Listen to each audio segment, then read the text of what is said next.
¿Qué tal, chicos? ¿Cómo están? Les saluda el profesor Ricardo Collantes, encargado del curso de Razonamiento Matemático. Pues bien, el tema que nos convoca para el día de hoy es el tema de ecuaciones diofánticas. Ahora, sin más preámbulos, pasemos a desarrollarlo.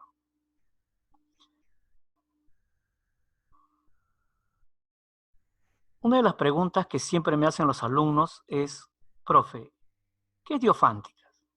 Así que yo imagino que tú también te estarás preguntando lo mismo.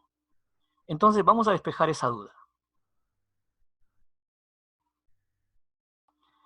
El nombre de ecuaciones diofánticas se le da en honor a un matemático griego que vivió allá por los años 215 a.C., Diofanto de Alejandría. Y fue él precisamente quien se ocupó del estudio de este tipo de ecuaciones, o sea, ecuaciones indeterminadas, lineales, cuadráticas, cúbicas, de 2, 3 o más variables, pero con soluciones enteras. ¿Estamos? Las ecuaciones diofánticas que nosotros vamos a estudiar tendrán esta forma, ¿no? O sea, A por X más B por Y igual a C. Es decir, será una ecuación lineal con dos variables.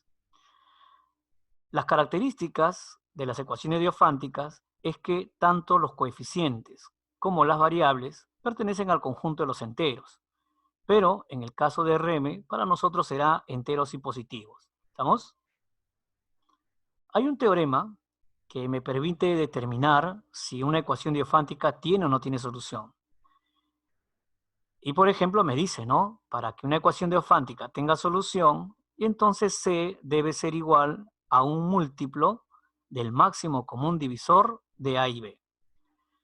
Es importante porque se supone que si yo me encuentro ante una ecuación diofántica, antes de comenzar a tantear los valores, yo creo que lo primero que debería hacer es preocuparme si esa ecuación tiene o no tiene solución, ¿no es cierto?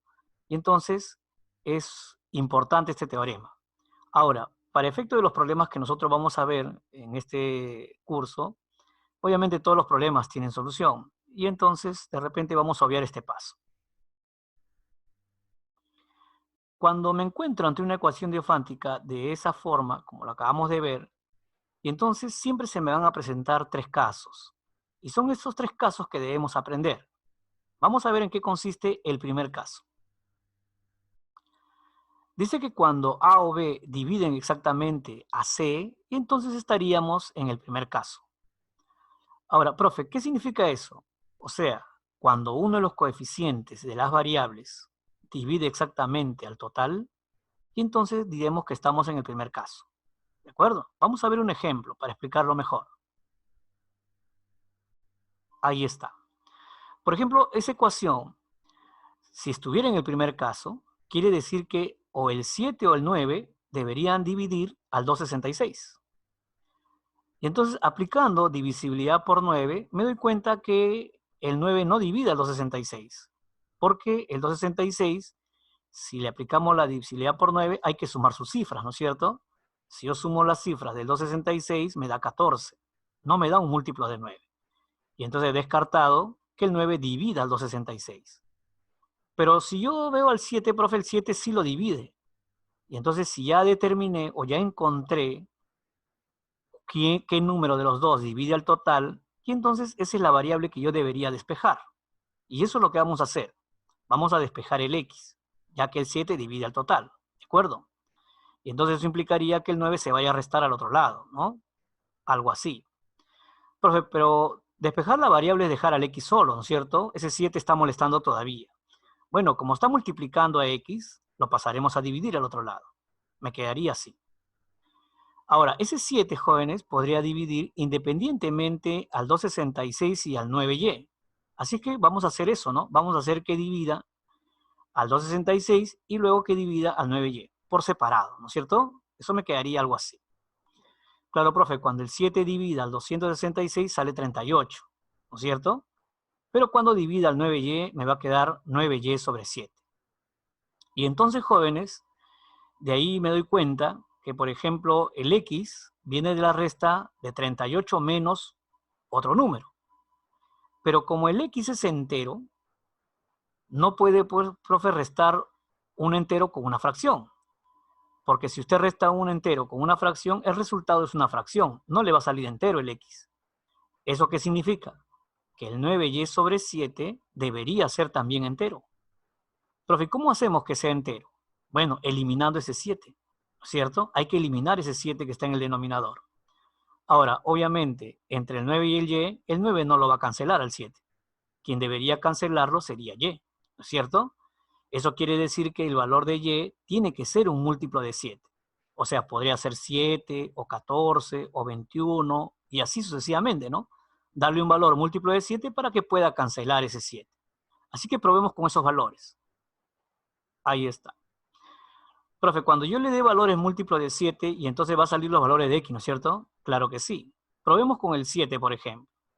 Si y fuera 7, y entonces tendría 9 por 7 entre 7. ¿Qué pasa con el 7? Se cancelaría. Entonces me quedaría 38 menos 9. Y eso me da 29. ¿De acuerdo? Quiere decir que ahí ya yo tengo una solución, ¿cierto? Para y igual a 7, x vale 29. Pero vamos a ver si el 14 también cumple. Si y fuera 14, y entonces tendría 9 por 14 sobre 7. Sacando séptima, a 14 me quedaría 2. Y entonces 9 por 2 sería 18. 38 menos 18, profe, x sería 20. ¿De acuerdo? Quiere decir que ya tengo otra solución. Vamos a probar con 21. Si y fuera 21, sería 9 por 21 entre 7. Sacando séptima al 21 me quedaría 3. 9 por 3, 27. Y 38 menos 27 me da 11. ¿Estamos? Probemos con el 28. Sería 9 por 28 entre 7. Sacando séptima al 28 me quedaría 4. 9 por 4, 36. Y entonces 38 menos 36 me daría 2. Y entonces, profesor, ya no voy a probar más valores porque ya me di cuenta que el x es 2. Y mire que los valores de x, mire cómo están bajando, ¿no? Están bajando prácticamente de 9 en 9. O sea, quiere decir que en el siguiente valor ya el x se va a hacer negativo. Y como ninguna de las variables tiene que ser negativas, y entonces quiere decir que hasta ahí nomás. ¿De acuerdo? ¿Qué me pregunta el problema? Me dice, calcula la suma de los valores enteros y positivos que puede tomar x. Es decir, hay que sumar todos esos valores, ¿no es cierto? 29 más 2, 31, 20 más 11, 31, y entonces sale 62. ¿Está bien? Ahora, quiero hacer una observación. Quiero que te des cuenta que, mira, los valores de y han ido aumentando de 7 en 7, mientras que los valores de x han ido disminuyendo de 9 en 9. Pero ¿quién es 7 y 9 en la ecuación? Si te fijas en la ecuación original, oye, el 7 es el coeficiente de x y el 9 es el coeficiente de y. O sea, podemos observar que el y ha ido aumentando en función del coeficiente de x. Y el x ha ido disminuyendo en función del coeficiente de y.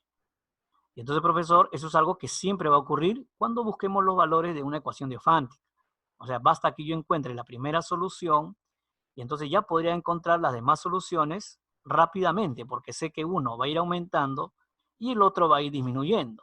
Pero en funciones de quién, ya te dije, el y en función del coeficiente de x y el x en función del coeficiente de y. ¿Estamos? Así. Bien, y entonces sería el primer caso, ¿no? Recordemos que decía el primer caso, cuando uno de los coeficientes de la variable divide exactamente al total. Si eso ocurre, estamos en el primer caso. ¿De acuerdo? Vamos al segundo caso entonces. Hemos dicho que son 3 casos. Analicemos el siguiente caso. A ver, segundo caso. Dice, cuando A o B es 5 o múltiplo de 5.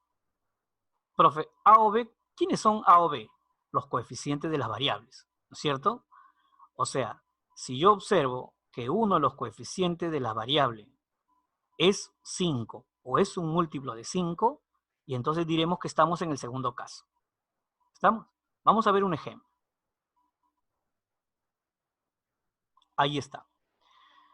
Por ejemplo, yo tengo una ecuación que me dice 5x más 11y igual 174. Y efectivamente, ¿no? Podemos observar que uno de los coeficientes de las variables es 5. Y entonces estamos en el segundo caso. Profe, ¿y no estaremos en el primer caso? No, porque el primer caso me decía que uno de los coeficientes debería dividir exactamente al resultado, al total. Yo me doy cuenta que el 5 no divide al 174 y el 11 tampoco, no lo dividen exactamente. Por eso que he descartado el primer caso. Vamos a analizarlo por el segundo caso. ¿De acuerdo? Profe, ¿cuál es el método para resolver en este segundo caso? Mira, el método es trabajarlo por cifras terminales. ¿Y cómo es eso? Claro, mira, si yo tengo 5 por algo, tú sabes que el 5 cuando multiplica un número, solamente hay dos formas de cómo debe terminar ese resultado. O acaba en 0 o acaba en 5, ¿no es cierto? Y entonces, ¿qué pasaría, por ejemplo, si este 5 por x acaba en 0?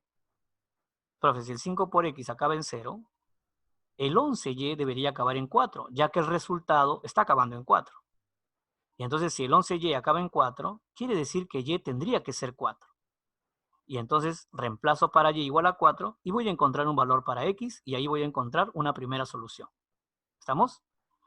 Pero eso siempre suponiendo que el 5x acaba en 0. Pero ¿qué pasa si el 5x acaba en 5? Porque también es la otra opción, ¿no es cierto? Si el 5 por x acaba en 5, y entonces el 11y tendría que acabar en 9, profe. Porque ese 5 que acabó el primer término, con el 9 que acaba el segundo término, sumará 5 más 9, 14, y acabará en 4 como el resultado. Y entonces, profesor, tendría que analizar para los casos cuando el 5x acabe en 0 y cuando el 5x acabe en 5. Pero para evitar estar pendiente de cada uno de esos casos, lo que se hace, jóvenes, en este caso es multiplicar por 2 a toda la ecuación. ¿Y para qué se multiplica por 2? Bueno, mira lo que va a pasar, ¿no? Si yo multiplico por 2, me va a dar 10x más 22y igual 348. Y entonces, como el x ahora está multiplicado por 10, yo te pregunto, ¿ese resultado cómo crees que va a acabar? Va a acabar en 0, ¿no es cierto? Y entonces ya no me voy a preocupar si va a acabar en 5 o no, porque no va a acabar en 5. 10 por algo acabará en 0. Y entonces, profesor, quiere decir que ya al saber que el 10 por x va a acabar en 0, y entonces el 22 por y tendría que acabar en 8, ya que el resultado acaba en 8. Y entonces ahí comenzaría a darle valores a y. ¿De acuerdo? Por ejemplo, 22 por qué número acabaría en 8. Y eso sería 4. Entonces, profesor, vamos a multiplicar 22 por 4 y vamos a pasarlo a restar al otro lado. Así hallaremos el valor de x, ¿no es cierto? 22 por 4 me da 88. 88 lo mando a restar al otro lado, me daría 260. Entonces me estaría quedando con 10x igual 260. Eso quiere decir que el x sale 26. Ahí tengo yo la primera pareja de valores. Ahora, profe, recordemos, el y, usted dijo que irá aumentando, ¿no es cierto? Pero ¿de cuánto en cuánto? Bueno, ahí lo he indicado, ¿no? El y aumenta en función del coeficiente de x, o sea, irá aumentando de 5 en 5. Y el x va a ir disminuyendo. ¿Pero de cuánto en cuánto? Bueno, en función del coeficiente de y, o sea, de 11 en 11. Y entonces, profesor, comencemos a encontrar los valores de y. Por ejemplo, ese 4 se le sumaría más 5 y me daría 9. Y por el otro lado, al x yo tendría que restarle 11 y me daría 15. Nuevamente al 9 le sumaré 5 y encontraré el 14. Al 15 le restaré 11 y me quedará 4. Observo que si yo sigo restando 11 al valor de x, ya sale negativo. Por eso quiere decir que ya no habrá más valores, ¿no es cierto? Prácticamente solo encontraremos 3 soluciones. Entonces, profesor, ¿qué me pide el problema? Bueno, me pide la suma de los valores enteros y positivos que puede tomar y. O sea, que sume el 14 más el 9 más el 4. Y eso me da 27. ¿De acuerdo? Esa sería la solución para el segundo caso. Y entonces, recuerde el segundo caso, ¿ah? ¿Cuándo será el segundo caso? Cuando hay un 5 o un múltiplo de 5 multiplicando a una de las variables. Diremos que estamos en el segundo caso. ¿De acuerdo? Pasemos entonces al tercer y último caso. Ahí está, el tercer caso. Profe, ¿y cuándo será o cuándo me daré cuenta que estoy en el tercer caso? Bueno, mira lo que dice. Cuando no se cumplan ninguno de los dos casos anteriores, y entonces estaremos en el tercer caso. acuerdo? O sea, si yo verifico que la ecuación que me están dando, ninguno de los dos coeficientes divide el total, entonces digo, no estoy en el primer caso. Si veo que no hay ningún múltiplo de 5 o un 5 multiplicando una de las variables, tampoco estaría en el segundo caso. Y entonces definitivamente estaríamos en el tercer caso. No hay otro caso, o sea que estamos en el tercero. ¿Y qué dice que pasaría? Se trabajará por múltiplos, dice. Veamos un ejemplo, ¿cómo se trabajaría por múltiplos? Ahí está. Imagínate que la ecuación es 3x más 7y igual 79. Y entonces podemos observar claramente que no se cumple el primer caso, porque el 3 no divide el 79 y el 7 tampoco. No veo un múltiplo de 5 que esté multiplicando a x ni a y. Entonces descartamos el segundo caso también. Entonces definitivamente estamos en el tercer caso. Lo trabajaremos por múltiplos. Profe, ¿cómo se trabaja por múltiplos? Bueno, lo que se hace es, de los dos números que están afectando a las variables, vamos a escoger el menor de ellos. En este caso, como es 3 y 7, tomaremos el 3. Y expresaremos todos los números que veamos ahí en esa ecuación como un múltiplo de 3. ¿De acuerdo? Profe, y si no es múltiplo de 3 el número, lo escribiremos como un múltiplo de 3 más algo. ¿Estamos? Vamos a ver cómo se hace. Por ejemplo, el 3 es un múltiplo de 3. Así que el 3 directamente se puede escribir como múltiplo de 3. Pero como está multiplicando al x, sería múltiplo de 3 por x. ¿De acuerdo? El 7. Profe, el 7 sí no es múltiplo de 3, ¿ah? Bueno, pero el múltiplo de 3 más cerquita al 7, ¿acaso no es el 6? O sea que el 7 será 6 más 1. Ese 6 lo voy a escribir como múltiplo de 3. Por lo tanto, el 7 será múltiplo de 3 más 1. Pero multiplicando al i. ¿De acuerdo? Profe, el 79 tampoco es múltiplo de 3. Pero el 78 sí. El 78 es un múltiplo de 3 y es el que está más cerquita a 79. Y entonces, profesor, el 79 se escribirá como 78 más 1 y al 78 yo lo voy a convertir a múltiplo de 3. Y entonces me estaría quedando así, ¿no? 79 igual a múltiplo de 3 más 1. Ya sabemos que ese múltiplo de 3 representa al 78. ¿De acuerdo? Profe, y ahora hay que operar. El x vemos que está multiplicando un múltiplo de 3. Y tú sabes que si hay un número multiplicando un múltiplo de 3, el resultado es múltiplo de 3. ¿De acuerdo? Prácticamente ahí desaparece el x, ¿no es cierto? Luego veo que el y tiene que entrar al paréntesis a multiplicar al múltiplo de 3 y al 1. Si el y entra a multiplicar al múltiplo de 3, su resultado será múltiplo de 3. Y cuando el y entre a multiplicar al 1, el resultado será y. ¿De acuerdo? Por el otro lado queda igual. Y entonces más o menos la ecuación me estaría quedando así. ¿De acuerdo? Ahora, lo que veo es que hay dos múltiplos de 3 que se están sumando, profe. Bueno, si tú sumas dos números que son múltiplos de 3, el resultado es múltiplo de 3. ¿De acuerdo? Bueno, profe, me estaría quedando entonces así, ¿no? Múltiplo de 3 más y igual múltiplo de 3 más 1. No se te ocurra cancelar ese múltiplo de 3, ¿de acuerdo? Porque no son los mismos números, ¿no? Oye, múltiplo de 3 podría ser un 15 y el otro múltiplo de 3 podría ser un 6. No es el mismo número, ¿de acuerdo? Lo que tendría que hacer es tratar de despejar el y. Y entonces, como ese múltiplo de 3 que está al lado del y está molestando, lo voy a mandar al otro lado. Y se va a encontrar con el otro múltiplo de 3. Y entonces voy a restar múltiplo de 3 menos múltiplo de 3. Y la resta, jóvenes, de 2 múltiplo de 3 también me da múltiplo de 3. Y entonces me estaría quedando así, ¿no? Y igual múltiplo de 3 más 1. Una vez que he llegado ahí, lo que tendría que hacer es comenzar a darle valores a los múltiplos de 3. Y de ahí sacaré los valores de y. Por ejemplo, el primer múltiplo que debería probar sería el 0. ¿Por qué el 0, profe? Bueno, el 0 es el múltiplo de todos los números. Y entonces también es múltiplo de 3. Si yo le doy 0, y entonces y me saldría 0 más 1, 1. ¿De acuerdo? Ahí tendría, por ejemplo, un valor para y. Pero así tendría que seguir dándole más valores a los múltiplos de 3. Por ejemplo, el siguiente múltiplo de 3 sería 3. El siguiente múltiplo de 3 sería 6. Y el siguiente múltiplo de 3 sería 9. Profe, el siguiente sería 12, 15 y así.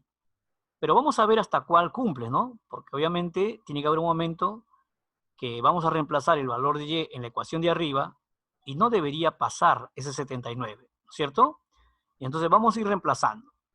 Si el múltiplo de 3 fuera 0, profe, y entonces y sería 0 más 1. Eso quiere decir que y sería 1. Ese 1 lo voy a reemplazar en la ecuación de arriba. 7, dice 3x más 7y igual 79. Como el y lo voy a reemplazar por 1, sería 7 por 1, 7. Ese 7 lo voy a mandar a restar al 79. Me quedaría 72. Es decir, 3x igual 72.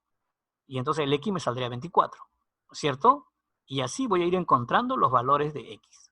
¿Estamos? Profe, ¿cuál es el otro valor que podría tomar y?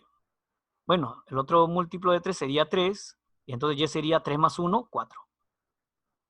Ese cuadro también tendría que reemplazarlo arriba, ¿no?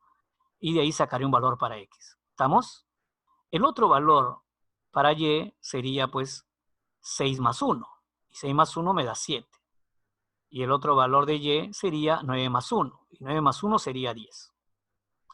Ahora, el otro valor, si hubiera uno más, debería ser 12 el múltiplo de 3, y 12 más 1 sería 13. Pero si tú llevas el 13 arriba en la ecuación, sería 7 por 13 y eso te da 91. Ya te pasaste del 79. Por eso que ya no he colocado el 12 como el siguiente múltiplo de 3. Quiere decir que hasta ahí nomás queda. ¿De acuerdo? Como me piden a mí la suma de los valores enteros y positivos de y entonces habría que sumar todo esto, ¿no es cierto? Y eso me da 22. ¿Estamos? Ya está. Ya te dije, una vez que tienes los valores de y, lo que tendrías que hacer es reemplazar en esta ecuación y de ahí hallarías los valores de x, siempre y cuando me pidan x, ¿no? En este caso no me piden x, por eso que no he tenido la necesidad de hallar los valores de x. ¿De acuerdo? Bien. Bien, jóvenes, hasta aquí, por ejemplo, sería los 3 únicos casos que te podrías encontrar cuando analices una ecuación diofántica. ¿Estamos? He querido repasar estos 3 casos, que lo aprendas bien, porque en todos los problemas que vengan después, siempre me va a salir una ecuación diofántica que va a cumplir con uno de estos 3 casos. ¿De acuerdo? Así que dale una chequeada, revísalo bien, repásalo bien, y de ahí pasaremos a los problemas. ¿Estamos? Ok.